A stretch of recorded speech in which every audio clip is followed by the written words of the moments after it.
तो स्टूडेंट्स कैसे हैं आप लोग। आई होप आप लोग बहुत ही अच्छे होंगे।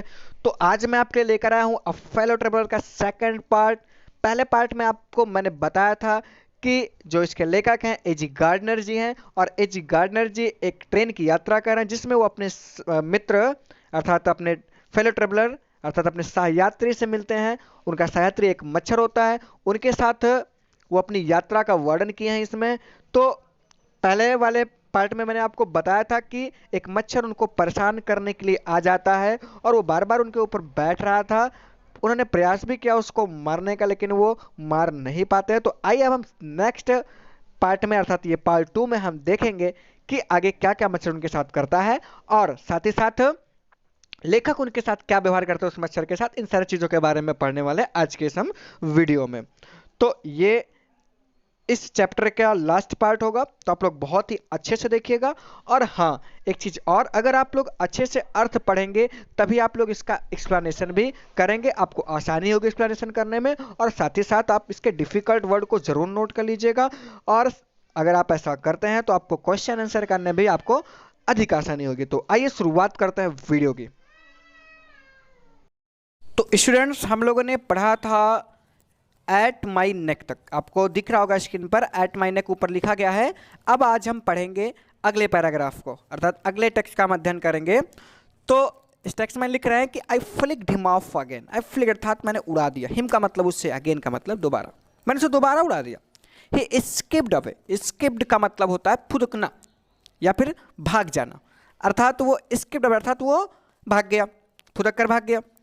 और टुक अनदर जॉइंट। जॉइंट का मतलब होता है मनोरंजन की यात्रा, या जिसको कह सकते हैं भ्रमण कह सकते हैं। उसने एक दूसरी यात्रा की, एक दूसरी छोटी सी यात्रा की। कहाँ की? राउंड द कंपार्टमेंट, अर्थात उस डिब्बे की। कंपार्टमेंट मतलब रेलगाड़ी का डिब्बा, अर्थात उस डिब्बे की एक दूसरी छोटी यात्रा की। रिटर्न का मतलब लौटा।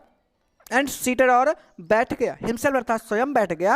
इनपुडेंटली का मतलब होता है दृढ़तापूर्वक, और वो दृढ़तापूर्वक स्वयं बैठ गया। कहाँ बैठ गया? On the back of my hand, अर्थात मेरे हाथ के पिछले भाग पर। तो लेखक क्या कह रहा है कि इट इज इनफ, पर्याप्त अर्थात बहुत हो गया। ऐसे अर्थात मैंने कहा। मैग्निमिटी हैज इट्स लिमिट। मैग्निमिटी का मतलब होता है उदारता। बच्चों, जो वर्ड मीनिंग आपको टफ लग रही है उसको आप जरूर लिख लीजिएगा। मैग्निमिटी हैज इट्स लिमिट, अर्थात उदारता की भी इट्स लिमिट अर्थात अपनी सीमा होती है। ट्वाइस अर्थात दो बार। यू हैव बीन वार्न्ड अर्थात तुम्हें चेतावनी दी जा चुकी है। दो बार तुम्हें चेतावनी दी जा चुकी है। डेट की I am someone a particular. Particular मतलब होता है विशेष, अर्थात मैं कुछ विशेष व्यक्तियों में हूँ, मैं कुछ विशेष व्यक्तियों में हूँ। डेट की माई अगस्ट पर्सन, जो मेरा व्यवहार, ये जो मेरा पर्सनल व्यक्तित्व है, जो मेरा व्यक्तित्व है वो रिसेंट अर्थात ये क्रोधित हो जाता है। किससे क्रोधित हो जाता है? द टिकलिंग अर्थात इस गुदगुदाने वाली। इम्पर्टियंस का मतलब होता है अशिष्टता या बदतमीजी, जिसको कह सकते हैं दृढ़ाई, अर्थात इस गुदगुदाने वाली बदतमीजी से जो मेरा व्यक्तिगत व्यवहार है वो क्रोधित हो जाता है। किसके गुदगुदाने के? आप स्टैंड अर्थात अजनबियों के। अजनबियों के ये गुदगुदाने जैसी अशिष्टता से जो मेरा व्यवहार है, जो मेरा व्यक्तिगत व्यवहार है, वो क्रोधित हो जाता है। I assume the black cap, अर्थात मैं काली टोपी धारण करता हूं। आई कंडेम्ड यू टू डेथ, मैं तुम्हें मृत्यु की सजा सुनाता हूं। कंडेम टू डेथ का मतलब होता है मृत्यु की सजा सुनाना, अर्थात मैं तुम्हें मृत्यु की सजा सुनाता हूं। Justice demands it. जस्टिस अर्थात न्याय, डिमांड्स का मतलब मांग करता है, इसका मतलब इसकी, न्याय भी इसी की मांग करता है। And the court awards it, और जो कोर्ट है वो अवार्ड इसको पुरस्कृत करता है, अर्थात अपराधियों को दंड देना, यही क्या कोर्ट इसको पुरस्कृत करता है। तो अपराधी को दंड देने की बात कर रहा है, इसलिए कह रहा है कि कोर्ट अवार्ड्स इट, अर्थात कोर्ट भी इसको पुरस्कृत करता है। The counts again you. Counts का मतलब होता है आरोप। काउंट मतलब क्या होता है? आरोप। अगेंस्ट का मतलब होता है विरुद्ध, यू का मतलब तुम्हारे। तुम्हारे खिलाफ या तुम्हारे विरुद्ध जो आरोप हैं, आर मेनी, वो बहुत से हैं, अनेक हैं। तुम्हारे खिलाफ अनेक आरोप हैं। You are a vagrant. Vagrant का मतलब होता है आवारा, अर्थात जो इधर उधर घूमता टहलता है, उसको कहते नहीं गांव में कि आवारा है एकदम से। तो वही लिख रहे हैं कि यू आर अ वैग्रेंट, अर्थात तुम आवारा हो। You are a public nuisance. You are अर्थात तुम हो, अब पब्लिक अर्थात एक सार्वजनिक। नर्सेंस का मतलब होता है बाधा, रुकावट। तुम एक सार्वजनिक रुकावट हो। You are travelling without a ticket. You are अर्थात तुम ट्रेवलिंग अर्थात यात्रा करो विदाउट अ टिकट, बिना एक टिकट के, और तुम बिना टिकट के यात्रा करो, और you have no meat coupon. यहाँ पे एक बहुत अच्छी बात कही है लेखक ने कि you have no meat coupon, तुम्हारे पास राशन कार्ड भी नहीं है। राशन कार्ड की क्यों बात कर रहा भाई? देखिए मच्छर लोग आते हैं और डंक से हमारी त्वचा पे बैठता है और डंक से उसमें से पूरा रक्त चूस करके जितनी उनको जरूरत होती है उतना वो पी के चले जाते हैं। तो भाई किसी के यहाँ हम राशन लाने जाते हैं तो हमको कुछ राशन कार्ड की जरूरत पड़ेगी कि नहीं? अब वो आए अपना राशन खुद लेके चला जाता है, उसके पास राशन कार्ड थोड़ी ना कि वो आकर के रक्त चूसेगा। तो वही लेखक यहाँ पे थोड़ा सा व्यंग कहते हुए कह रहा है कि you have a no meat coupon, तुम्हारे पास राशन कार्ड भी नहीं है। फॉर दीज, लास्ट में कह रहा है कि फॉर दीज, इन्हीं चीज़ों के लिए, एंड मेनी अदर, और कई अनेक, मिसडेमिनियर्स का मतलब होता है, मिसडेमिनियर्स मतलब होता है अपराध, और कई दूसरे अपराधों के लिए, इन चीज़ों के लिए और कई दूसरे अपराधों के लिए you are about to die, अर्थात तुम मरने वाले हो। किससे कह रहा है? उस मच्छर से कह रहा है लेखक कि तुम मरने वाले हो। आई स्टक, अर्थात मैंने प्रहार किया। अ स्विफ्ट, स्विफ्ट का मतलब होता है तेज, तीव्र, मैंने एक तेज प्रहार किया। लिथल अर्थात जानलेवा प्रहार किया। लिथल मतलब क्या होता है? जानलेवा। मैंने एक तेज और जानलेवा प्रहार किया। Blow with my right hand, blow अर्थात हथेली से, विथ माई राइट हैंड अर्थात अपने दाहिने हाथ के, मैंने अपने दाहिने हाथ के हथेली से एक जानलेवा और घातक, जानलेवा और तेज प्रहार किया। ही डोज्ड अर्थात वो बच गया। डोज का मतलब होता है बच जाना। ही डोज अर्थात वो बच गया। द अटैक अर्थात उस आक्रमण से, विथ एन इंसोलेंट, इंसोलेंट का मतलब होता है असभ्य या बदतमीज जिसको कह सकते हैं, अर्थात एक, और इजी का मतलब होता है आसान, अर्थात एक आसान और बदतमीजी से वह इस प्रहार से, इस अटैक से बच गया। That humiliate me, humiliated, that जिसने ह्यूमिलिएटेड मी अर्थात मुझे अपमानित कर दिया। भाई वो मच्छर को मार रहा था, मच्छर मरा नहीं तो भाई अपमान तो महसूस होगा ही। तो वही लिख रहा है कि डैट, वही लिख रहे हैं कि डैट ह्यूमिलिएटेड मी, जिसने मुझे अपमानित कर दिया। My personal vanity was aroused, my personal अर्थात जो मेरा व्यक्तिगत, वैनिटी का मतलब होता है जो गौरव या घमंड जिसको कहते हैं, जो मेरा पर्सनल, जो मेरा व्यक्तिगत गौरव था, वाज एरोज्ड अर्थात वो जाग गया। मेरा पर्सनल, मेरा व्यक्तिगत वैनिटी, अर्थात वैनिटी का मतलब क्या होता है? वैनिटी का मतलब होता है गौरव या घमंड। मेरा व्यक्तिगत घमंड जो है वाज एरोज्ड अर्थात वो जाग गया। आई लंग अर्थात मैं झपटा, एट हिम अर्थात उस पर, विथ माई हैंड अर्थात अपने हाथों से, मैं उस पर अपने हाथों से झपटा। विथ माई पेपर अर्थात अपने पेपर से मैं उसके ऊपर झपटा। किसके ऊपर भाई? मच्छर के ऊपर। और आई जब्ड ऑन दिस सीट अर्थात मैं कूदा, ऑन दिस सीट अर्थात सीट पर, एंड पर्च हिम और उसका पीछा किया। राउंड द लैम्प अर्थात लैंप के चारों, उस लाइट के चारों मैंने उसका पीछा भी किया। पर्च का मतलब होता है पीछा करना। और आई अडॉप्टेड अर्थात मैंने अपनाई, टैक्टिक्स अर्थात चालाकी, आप फिनाइन कनिंग, फिनाइन कनिंग का मतलब होता है चालाक बिल्ली की, मैंने एक चालाक बिल्ली जैसे चालाकी को भी अपनाया।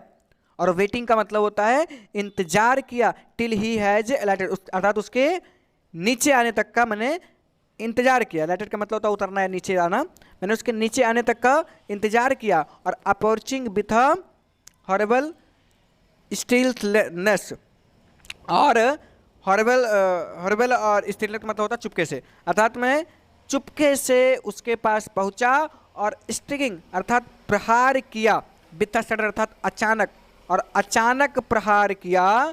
एंड ट्रिबल स्विफ्टनेस और बहुत तेजी से प्रहार किया, मैंने उसके ऊपर अचानक और बहुत तेजी से प्रहार भी किया। अगला पैराग्राफ देखते हैं। तो आगे लिख रहे हैं कि it was all in when. It was अर्थात यह सब जो था वो इन वेन, वेन का मतलब होता है व्यर्थ में, अर्थात ये सब व्यर्थ में ही था। अर्थात जो लेखक उसको मार रहा था, उसको मारने की कोशिश कर रहा था, तो उसी को लेखक कह रहा है कि it was all in when अर्थात ये सब कुछ क्या था? व्यर्थ था। आगे लिख रहे हैं कि ही प्लेड अर्थात वह खेला। विथ मी का मतलब मेरे साथ। ओपनली का मतलब होता है खुले रूप से। एंड ऑस्टेंटेंसली का मतलब होता है दिखावे के लिए। वह खुले रूप से और दिखावे के लिए मेरे साथ खेला। किसकी तरह? लाइक ए स्किलफुल अर्थात एक कुशल मेटाडोर। मेटाडोर का मतलब होता है एक, फ्रांस में जब बैल और व्यक्तियों के बीच में जब लड़ाई होती है तो जो व्यक्ति उससे लड़ता है उसी को कहते हैं मेटाडोर। अर्थात वह एक कुशल मेटाडोर की तरह लड़ा मुझसे। क्या करते हुए? फिनिशिंग राउंड एंड फिनिशिंग का मतलब होता है सामना करते हुए। राउंड एंड इनफ्लुएडेबल बुल, अर्थात एक क्रोधित बुल का मतलब होता है बैल, एक क्रोधित बैल के चारों ओर सामना करते हुए, एक क्रोधित बैल के चारों ओर सामना करते हुए एक कुशल मेटाडोर की तरह वह मुझसे खुले रूप से और दिखावे के लिए लड़ा। मैं फिर से बता दूं, मेटाडोर का मतलब होता है जब फ्रांस में बैल और व्यक्तियों के बीच में लड़ाई होती है तो उस बैल से जो व्यक्ति लड़ता है उसी को हम क्या कहते हैं, मेटाडोर कहते हैं। अर्थात वो बहुत ही बुद्धिजीवी होता है जो कि बैल से बहुत ही आसानी से लड़ता है, बैल को हरा देता है। आगे लिख रहे हैं, इट वॉज ऑब्वियस, यह स्पष्ट था, दैट की he was enjoying himself. He was enjoying अर्थात वो आनंद ले रहा था, मच्छर की बात कर रहे हैं कि ही वॉज एंजॉइंग अर्थात वो आराम, वह एंजॉइंग, एंजॉइंग का मतलब होता है क्या, एंजॉइंग का मतलब होता है आनंद लेना, अर्थात वो आनंद ले रहा था। हिमसेल्फ का मतलब स्वयं, यह स्पष्ट था कि वो स्वयं आनंद ले रहा था। दैट की इट वॉज फॉर, और इसी कारण से दैट की ही हैड डिस्टर्ब, अर्थात वो परेशान कर रहा था या फिर विघ्न डाल रहा था माई रिस्पोज का मतलब मेरे आराम में, अर्थात इससे, और यही कारण था कि वह मेरे रिपोज को अर्थात मेरे आराम को डिस्टर्ब कर रहा था, अर्थात परेशान कर रहा था या मेरे आराम में विघ्न डाल रहा था, ऐसा कह सकते हैं। He wanted a little sport, sport का मतलब होता है खेल, वह थोड़ा सा खेलना चाहता था, अर्थात वो थोड़ा सा खेल चाहता था। एंड व्हाट स्पोर्ट, और वो जो स्पोर्ट था वो क्या था, लाइक बीइंग चेज, अर्थात पीछा करने जैसा था। किसके द्वारा, बाई दिस हुईज, अर्थात इस लेखक अपने आप को कह रहा है कि बाई दिस हुईज अर्थात इस विशाल, लंबरिंग का मतलब होता है भारी भरकम, विंड मिल, विंड मिल का मतलब होता है पवन चक्की वाले, आप क्रेचर अर्थात एक प्राणी, अर्थात वो खेल कैसा था, लाइक बीइंग अर्थात पीछा करने जैसा खेल था। किसके द्वारा, बाय दिस हुईज अर्थात इस विशाल काय, लंबरिंग का मतलब होता है भारी भरकम, विंड मिल ऑफ क्रेचर अर्थात पवन चक्की जैसे प्राणी के द्वारा, इस भारी भरकम पवन चक्की के जैसे भारी भरकम एक बड़े प्राणी के द्वारा पीछा किए जाने वाला जैसा खेल था। हु टेस्ट अर्थात जिसका स्वाद था, सो गुड अर्थात बहुत अच्छा था। दाल मच्छर जिसका खून चूस रहा था तो उसी को कह रहा है कि जो उसका स्वाद था बहुत ही अच्छा था। एंड सीम सो हेल्पलेस, और उस अपने आप को लेकर कह रहा है, बता रहा अपने आप को इंडिकेट करते हुए कि एंड सीम सो हेल्पलेस, और जो कि बहुत ज़्यादा असहाय था, एंड सो स्टूपिड, और बहुत मूर्ख था, जो कि बहुत ज़्यादा असहाय और बहुत ज़्यादा मूर्ख था। आई बिगेन टू इंटर अर्थात मैंने शुरू किया, टू इंटर अर्थात प्रवेश करना, into the spirit of the fellow अर्थात उस साथी की आत्मा में, इंटू अर्थात में, स्पिरिट मतलब होता है आत्मा, फेलो का मतलब साथी अर्थात मच्छर, मैंने उस मच्छर की आत्मा में या मैंने उस साथी के आत्मा में प्रवेश करना शुरू किया। He was no longer a mayor instead, he was no longer अर्थात वो बहुत अधिक नहीं था, अ मेयर का मतलब केवल, इंसेक्ट का मतलब होता है कीड़ा, वह केवल कीड़ा ही नहीं था। ही वॉज डेवलपिंग अर्थात वो विकसित कर रहा था, इनटू अ पर्सनालिटी अर्थात एक व्यक्तिगत, अपने व्यक्तिगतता को विकसित कर रहा था। कैसा था व्यक्तिगत उसका, एंड इंटेलिजेंस अर्थात एक बुद्धिमानी, एक बुद्धिमान था वो। डैट चैलेंज अर्थात जो कि चैलेंज, चैलेंज का मतलब होता चुनौती देता था। द पोसेशन अर्थात जो अधिकार की चुनौती देता था। आप दिस कंपार्टमेंट अर्थात इस कंपार्टमेंट के, इस रेलगाड़ी के डिब्बे के अधिकार की चुनौती देता था। विथ मी का मतलब मुझे, ऑन इक्वल टर्म अर्थात एक बराबर शर्तों पर, वह मुझे एक बराबर शर्तों के साथ इस कंपार्टमेंट के अधिकार की चुनौती भी देता था। कहने का मतलब क्या हुआ कि उस समय जो था, लेखक जो थे वो अकेले थे ट्रेन में, ट्रेन के डिब्बे में, लेकिन वो मच्छर भी जो था वो भी चुनौती दे रहा था कि नहीं, जितना हक तुम्हारा है उतना भी हक मेरा भी है, अर्थात वो बराबर की चुनौती उन्हें दे रहा था। किसे, लेखक को। कौन दे रहा था, मच्छर दे रहा था। आगे लिख रहे हैं कि I felt my hurt warming, warming का मतलब होता है शीतल या स्नेह जिसको कह सकते हैं, या प्रेम कह सकते हैं। I felt my hurt warming अर्थात मैंने एक शीतलता अनुभव किया, टुवर्ड्स हिम अर्थात उसके प्रति या उसकी ओर, मैंने उसकी ओर प्रेम का भाव महसूस किया या प्रेम या शीतलता का भाव महसूस किया। And sense of superiority fading, और जो सेंस अर्थात जो भावना थी, आप सुपरियोरिटी अर्थात श्रेष्ठता की, जो श्रेष्ठता की भावना थी वो फेडिंग, फेडिंग का मतलब होता है वो समाप्त हो रही थी, अर्थात लेखक स्वयं को ज्यादा श्रेष्ठ समझता था ना, इसलिए मच्छर को मार रहा था। तो वही लिख रहा कि जो श्रेष्ठता की भावना थी वो समाप्त हो रही थी। How could I feel superior, how could अर्थात कैसे, आई फील अर्थात मैं मैं महसूस कर सकता हूँ। सुपीरियर अर्थात अधिक, सुपर अधिक श्रेष्ठ मैं महसूस कर सकता हूँ टू अ क्रिएचर अर्थात एक प्राणी से, हु, आगे लिख रहे हैं who was so manifestly, who was so अर्थात जो कि था, सो मैग्निफिकेंट अर्थात स्पष्टता पूर्वक, जो कि स्पष्टता पूर्वक माय मास्टर अर्थात मेरा स्वामी था, मेरा मालिक था। फिर से देख लीजिए कि how can I feel superior अर्थात मैं कैसे महसूस करूं टू अ क्रिएचर अर्थात उस प्राणी से, मैं उस प्राणी से अपने आप को कैसे अधिक श्रेष्ठ महसूस करूं, हु वाज सो मैग्निफिसेंटली अर्थात जो बहुत ही स्पष्टता पूर्वक माय मास्टर अर्थात मेरा स्वामी था। इन ओनली कंपटीशन केवल एक ही कंपटीशन में, केवल एक ही प्रतियोगिता में, इन हुई अर्थात जिसमें बी हैड एवर इंगेज अर्थात हम भाग लिए थे, जिसमें कि हम भाग लिए थे। Why not be magnesium again अर्थात उदारता दोबारा क्यों ना हो। मैग्नीशियम मतलब होता है उदारता अर्थात उदार, अर्थात मैं उदार पुनः क्यों ना हूं। क्वेश्चन करा अपने आप से, मैं अपने आप से वो क्वेश्चन करा लेखा कि मैं पुनः उदार उसके प्रति क्यों ना हो जाऊं। आगे लिख रहे हैं कि magnanimity and mercy were the noblest attributes of man. Magnanimity अर्थात उदारता जो है, एंड मर्सी अर्थात और दया, उदारता और दया वर द नोबल अर्थात वो सबसे श्रेष्ठ एट्रीब्यूट अर्थात गुण होते हैं आप मैन अर्थात व्यक्ति के। उदारता और दया ही एक व्यक्ति के सर्वश्रेष्ठ गुण होते हैं। इन the exercise of these high qualities, in the exercise अर्थात अभ्यास में, ऑफ दीज हाई क्वालिटी अर्थात इन हाई क्वालिटी, हाई अर्थात उच्च गुणों के, इन उच्च गुणों के एक्सरसाइज में आई कुड रिकवर, इन उच्च गुणों के द्वारा ही, कहने का मतलब होगा इन the exercise of these qualities, वो क्या क्वालिटीज है, मैग्निमिटी और मर्सी अर्थात उदारता और मर्सी अर्थात दया। तो वही लिखा करें कि in the exercise of these high qualities, इन उच्च गुणों के कारण के द्वारा ही आई कुड रिकवर अर्थात मैं प्राप्त कर सकता हूं माई प्रेस्टीज अर्थात अपने प्रेस्टीज, प्रेस्टीज का मतलब क्या होता है, सम्मान, अर्थात मैं अपने सम्मान को प्राप्त कर सकता हूं। किसके द्वारा, भाई उसका सम्मान खो गया था ना, वो मच्छर को मार नहीं पाया, तो इतना बड़ा होकर के वो मच्छर नहीं मार सका, तो उस समय उसका क्या सम्मान खो रहा था ना। तो वही कह रहा है कि, वही लेखक कह रहे हैं कि इन उच्च प्रकार के गुणों के द्वारा ही मैं अपने सम्मान को पुनः प्राप्त कर सकता हूं। एट प्रेजेंट वर्तमान में, वर्तमान समय में, I was a religious figure, I was अर्थात मेरे पास था, रिलीजियस फिगर मतलब होता मैं एक हंसी का पात्र था।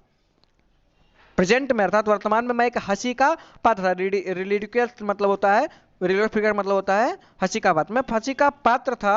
और a thing of laughter, a thing अर्थात एक वस्तु बन गया था, ऑफ फॉर लाफ्टर अर्थात हंसी के लिए, अर्थात मैं हंसी का एक वस्तु बन गया था।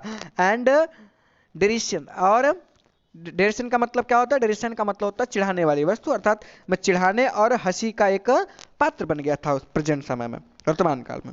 और बाई बीइंग मर्सीफुल अर्थात उदार हो करके, I could research the moral dignity अर्थात मैं प्राप्त कर सकता था द मोरल डिग्निटी अर्थात उस नैतिक डिग्निटी का मतलब गौरव को, आप मैन अर्थात एक व्यक्ति के।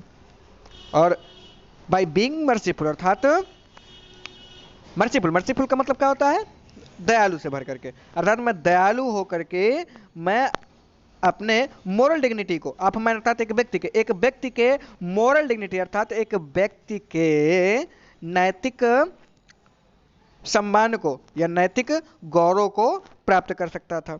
And go back to my corner, and go back और वापस जा सकता था टू माई कॉर्नर अर्थात अपने कोने पर, विद ऑनर अर्थात सम्मान के साथ, और सम्मान के साथ मैं अपने कोने पर जा सकता था। आई विथड्रा द सेंटेंस अर्थात मैंने हटा दिया, अर्थात मैंने छोड़ दिया द सेंटेंस ऑफ डेथ अर्थात मृत्यु की सजा को, मैंने मृत्यु की सजा को टाल दिया। और आई सेड अर्थात मैंने कहा, रिटर्निंग टू माई सीट अर्थात अपने सीट पर लौटते हुए, मच्छर से कह रहा है कि वही कह रहा है कि I said returning to my seat अर्थात मैं अपने सीट पर लौटते हुए कहा कि I withdraw the sentence of death, मैंने मृत्यु की सजा हटा दी है। I can not kill you, मैं तुम्हें मार नहीं सकता हूं। तो लेखक क्या कह रहा है मच्छर से कि आई कैन नॉट किल यू, मैं तुम्हें मार नहीं सकता हूं, but I can reprieve you अर्थात रिप्राइव, और मैं बट लेकिन आई कैन रिप्राइव अर्थात मैं तुम्हें क्षमा कर सकता हूं, मैं तुम्हें मार तो नहीं सकता लेकिन मैं तुम्हें क्षमा कर सकता हूं। आई डू इट अर्थात मैं इसे करता हूं, क्या करता हूं, क्षमा करने की बात कर रहे हैं। आगे लिख रहे हैं कि आई टुक अर्थात मैंने लिया, माई पेपर अर्थात अपने अखबार को, अपने पेपर को लिया, एंड ही केम और वो आया। जैसे मैं अखबार लिया अर्थात लेखक लेखक जैसे ही अखबार लेता है तो लिख रहे हैं कि आई टुक माई पेपर अर्थात मैंने अपना पेपर लिया, मैंने अपना अखबार लिया, एंड ही केम और वह आया, एंड सैट ऑन और बैठ गया। कौन आया कौन बैठ गया? मच्छर आया और मच्छर बैठ गया। तो लेखक कह रहा है उसे कि फुलिश फेलो, मूर्ख साथी, मूर्ख साथी, आई सेड मैंने कहा कि यू हैव डिलीवर तुमने दे दिया है, डिलीवर अर्थात दे देना, योरसेल्फ अर्थात स्वयं को, इनटू माय हैंड अर्थात मेरे हाथों में, तुमने स्वयं को मेरे हाथों में दे दिया है। अर्थात मच्छर आके उस पे न्यूज़पेपर बढ़ गया था ना, समझिए उसके हाथ पे था, तो ये लिख रहे हैं कि तुमने स्वयं को मेरे हाथों पर दे दिया है। और I have but to give, लेकिन मैं to give this respectable weekly, I have अर्थात मैं कह सकता हूं टू गिव और मैं तुम्हें दे सकता हूं the respectable weekly organ of opinion. Respectable मतलब सम्मानित, सम्मानजनक, और वीकली ऑर्गन ऑफ ओपिनियन का मतलब होता है साप्ताहिक पत्रिका। अर्थात मैं इस साप्ताहिक पत्रिका के बीच में मैं तुम्हें गिव स्मैक अर्थात मैं तुम्हें दबा सकता हूं। स्मैक का मतलब प्रहार करना भी होता है। मैं तुम्हें रिस्पेक्टेबल अर्थात सम्मानित वीकली ऑर्गन ऑफ ओपिनियन अर्थात साप्ताहिक पत्रिका में दबा सकता हूं ऑन बोथ द कवर अर्थात दोनों कवर से, दोनों पृष्ठों पर, मैं तुम्हें दोनों पृष्ठों पर तुम्हें दबा सकता हूं। एंड यू आर अ कर्पच और तुम एक लाश होगे तब, और तुम एक लाश हो जाओगे, और नीटली सैंडविच और कचूमर बन जाएगा। सैंडविच का मतलब होता है कचूमर बन जाना, अर्थात तुम्हारा कचूमर बन जाएगा बिटवीन एन आर्टिकल अर्थात एक आर्टिकल, आर्टिकल का मतलब होता है लेख, इस लेख के बीच में on peace trap and another on the modesty of mister Hughes अर्थात पहला लेख पीस ट्रैप्स और दूसरा the modesty of mister Hughes, इन दोनों लेखों के बीच में तुम्हारा कचूमर बन जाएगा। कहने का मतलब क्या, वो लेखक पेपर पढ़ रहा था तो उस पेपर में एक लेख, एक आर्टिकल आया था, वो दो आर्टिकल था, उसके बीच में कह रहा है उसी के बीच में तुमको दबा दूंगा तो उसी के बीच में तुम्हारा क्या बन जाएगा, सैंडविच बन जाएगा अर्थात कचूमर बन जाएगा। तो पीस का मतलब पीस ट्रैप्स वो आर्टिकल था और दूसरा आर्टिकल क्या था, द मोडेस्टली ऑफ मिस्टर। ये क्वेश्चन बन सकता है बच्चों, याद रखिएगा कि दो लेख कौन कौन से थे उनका नाम याद कर लीजिएगा। आगे लिख रहे हैं but I shall not do it, but लेकिन आई शैल नॉट डू इट मैं यह नहीं करूंगा। आई हैव रिप्राइव्ड यू मैंने तुम्हें क्षमा कर दिया है, and I will satisfy you और मैं तुम्हें सेटिस्फाई अर्थात संतुष्ट करता हूं, दैट की व्हेन दिस लार्ज एनिमल जब यह विशाल जानवर जो कुछ भी चीज का मतलब कहता है, जब भी जो कुछ भी ये विशाल जानवर कहता है अथिन का मतलब कोई भी चीज, तो ही मीन्स इट तो उसका मतलब वही होता है। अर्थात कहने का मतलब क्या कि उसने एक बार कह दिया कि हाँ मैं तुम्हें क्षमा कर दिया हूं तो उसका मतलब क्षमा कर दिया हूं। कहने का मतलब सलमान खान की बात भाई याद आ गई, एक बार मैंने जो कमिटमेंट कर दी फिर मैं अपने आप की भी नहीं सुनता। तो वही कहने का मतलब लेखक का है कि मैंने एक बार कह दिया तुम्हें कि मैंने तुम्हें क्षमा कर दिया तो मैं तुम्हें मारूंगा नहीं। तो वही कह रहा है कि आई विल सेटिस्फाई मैं तुम्हें सेटिफाई करता हूं, मैं तुम्हें संतुष्ट करता हूं, मैं तुम्हें संतुष्ट करूंगा डेट की व्हेन दिस लार्ज एनिमल से अर्थात जो कुछ भी इस बड़े जानवर ने कह दिया ही मीन्स इट तो उसका मतलब वही यही है। अर्थात जो एक बार कह दिया कि नहीं मारूंगा तो नहीं मारूंगा। मोरेओवर इससे भी ज्यादा I no longer desire to kill you अर्थात मैं ज्यादा तुम्हें मेरे अंदर ज्यादा तुम्हें मारने की इच्छा भी नहीं, डिजायर का मतलब इच्छा, टू किल यू का मतलब तुम्हें मारने की, और मेरे अंदर तुम्हें मारने की इच्छा भी नहीं है। Through knowing you better, through knowing you better, through knowing का मतलब जानते हो, यू का मतलब तुम्हें, बेटर का मतलब और अच्छे से, तुम्हें और अच्छे से जानते हुए I have come to feel, I have come to feel अर्थात मुझे ये फील अर्थात मुझे ये अनुभव हुआ है कि आई से कि मैं कहता हूं कि क्या मैं कहूं, सॉरी कि I have come to feel अर्थात मुझे एक अनुभव हुआ है, सैलाई से क्या मैं कहूं, मैं क्या कहूं कि मुझे अनुभव हुआ है किस चीज का, स्टार्ट ऑफ अफेक्शन अर्थात थोड़े से अफेक्शन, अफेक्शन का मतलब होता है स्नेह का, फॉर यू का मतलब तुम्हारे प्रति, मुझे तुम्हारे प्रति स्नेह की अनुभूति हुई है। इसका लाइन फिर से देख लीजिए कि I have come to feel shall I say मैं क्या कहूं, इसको पहले आप अर्थ में लेंगे कि शैल आई से अर्थात मैं क्या कहूं कि I have come to feel a sort of affection for you कि मेरे पास तुम्हारे प्रति कुछ स्नेह की अनुभूति हुई है। आई फैंसी, अर्थात मैं ये जानता हूं दैट कि संत फ्रांसिस, जो संत फ्रांसिस है, वुड हैव कॉल्ड यू, वो तुम्हें कहेंगे लिटिल ब्रदर, अर्थात छोटा भाई कहेंगे। संत फ्रांसिस तुम्हें छोटा भाई कहेंगे, तुम्हें अपना छोटा भाई कहेंगे। संत फ्रांसिस कौन है? ये बहुत ही अच्छे एक समाज सुधारक भी थे। ठीक, तो ये क्या थे? एक संत थे, एक महात्मा थे, जो कि बहुत ही छोटे छोटे जीव से भी प्रेम करते थे। अर्थात वो सारे इस दुनिया के सारे क्रिएचर से, सारे प्राणी से वो प्रेम करते, चाहे वो छोटा हो चाहे बड़ा हो। तो वही लिख रहे हैं कि जो संत फ्रांसिस हैं वो भी तुम्हें अपना छोटा भाई कहेंगे। किसे? समझ? I can not go so far as that in Christian charity and civility. I can not go so far as, अर्थात मैं बहुत अधिक दूर नहीं जा सकता। That in Christian charity and civility, अर्थात क्रिश्चियन के, अर्थात ये क्रिश्चियन लोगों के, ईसाइयों के परोपकार और सभ्यता से, मैं ईसाइयों के परोपकार और सभ्यता से बहुत अधिक दूर नहीं जा सकता।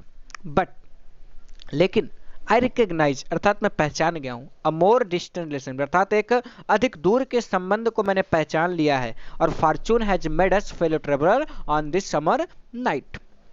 फॉर्चून अर्थात भाग्य ने, हैज मेड अर्थात बना दिया है, अस अर्थात हमें, फेलो ट्रेवलर अर्थात एक सहयात्री बना दिया है। भाग्य ने हमें सहयात्री बना दिया है ऑन दिस समर नाइट, अर्थात इस गर्मी की रात को।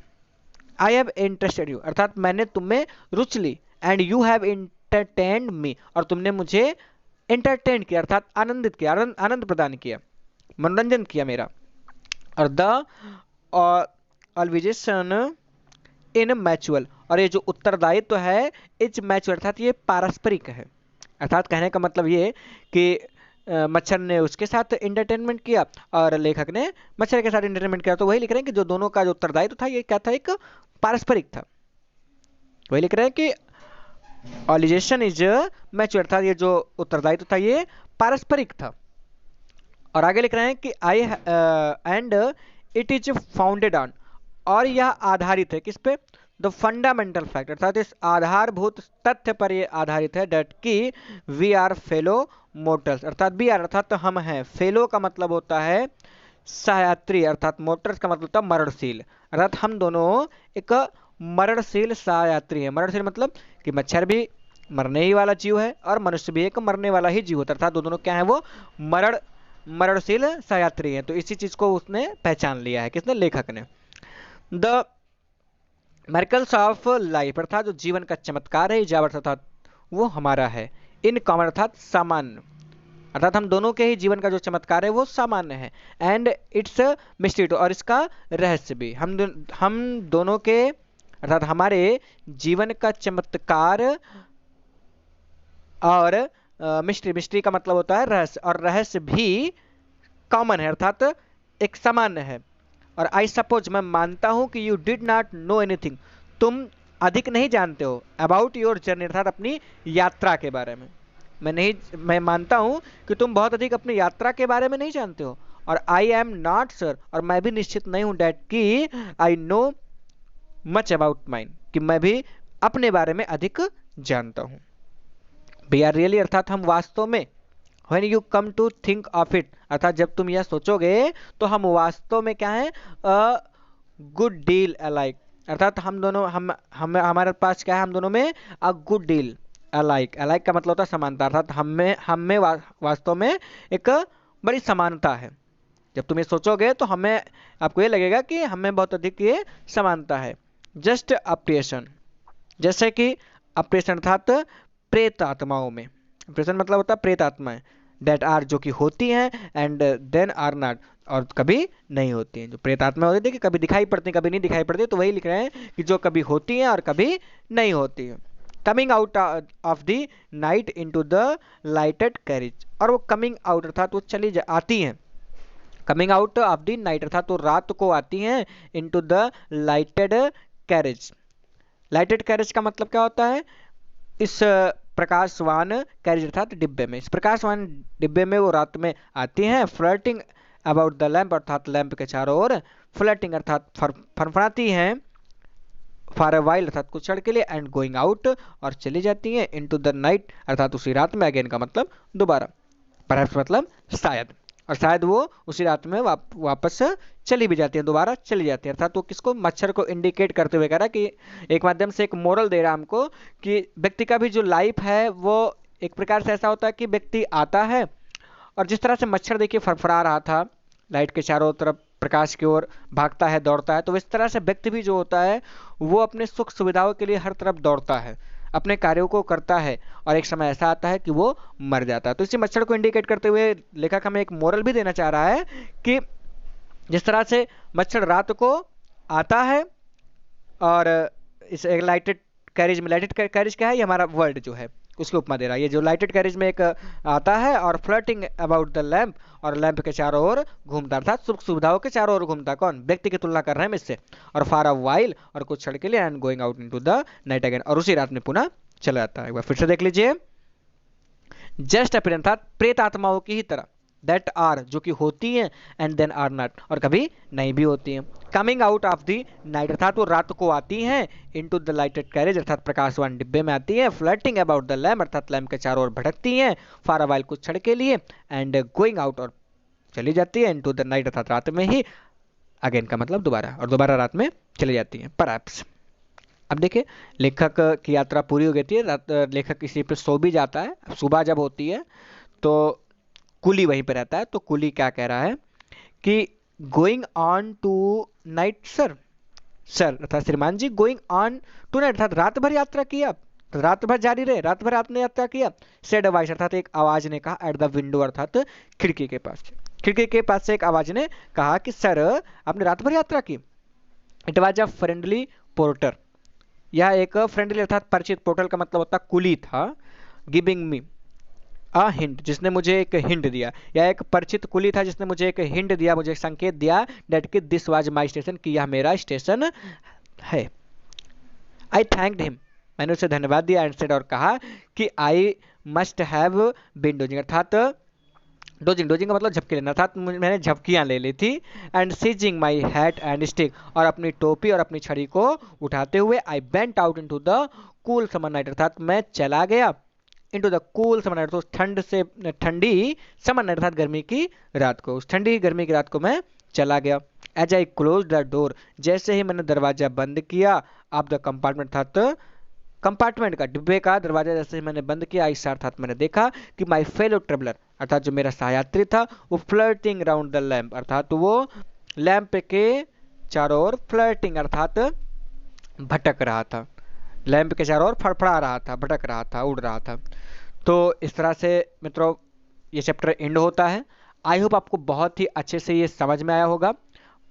चैप्टर का नाम था फेलो ट्रेवलर, जिसका सेकंड पार्ट मैंने आपको पढ़ाया, और सीख हमें ये मिली इससे कि एक मनुष्य भी जो होता है वो इस संसार में आता है, और संसार में अपनी सुख सुविधाओं के लिए हर तरफ भटकता है, अपनी सारी कोशिश करता है सुख सुविधाओं को पाने के लिए, और सुख सुविधाओं को पाने के लिए वो दिन रात कड़ी मेहनत करता है, और अंत में सुख सुविधा को प्राप्त भी करता है, लेकिन फिर भी एक समय ऐसा आता है कि वो मर भी जाता है। तो इस तरह से एक मोरल दिया, और साथ ही साथ ये बताया कि मनुष्य का जो मेन गुण होता है, उन्होंने बताया है कि magnanimity and mercy were the noblest attributes of a man, एक व्यक्ति का उदारता और जो मर्सी अर्थात जो दया होती है वही सबसे अच्छा गुण होता है। तो एक व्यक्ति के अंतर्गत ये गुण होना बहुत ही आवश्यक होता है। तो इस तरह से कई मॉरल इस पार्ट से मिलते हैं। काफ़ी इंपॉर्टेंट चैप्टर था जिसको आपने आज पढ़ा, तो इसका सेकंड पार्ट भी आज पूरा हुआ। आई होप आप लोग को बहुत अच्छे से समझ में आ गया होगा। इसको बहुत ही अच्छे से आप लोग, मैं फिर से कह रहा हूँ आपसे कि इसको बहुत अच्छे से पढ़िएगा। अगर आपको अर्थ बढ़िया से क्लियर रहेगा तो आप लोग इसका एक्सप्लेनेशन भी कर लेंगे, और साथ ही साथ में जो इसके क्वेश्चन आंसर है उसको आप आसानी से लिख पाएंगे।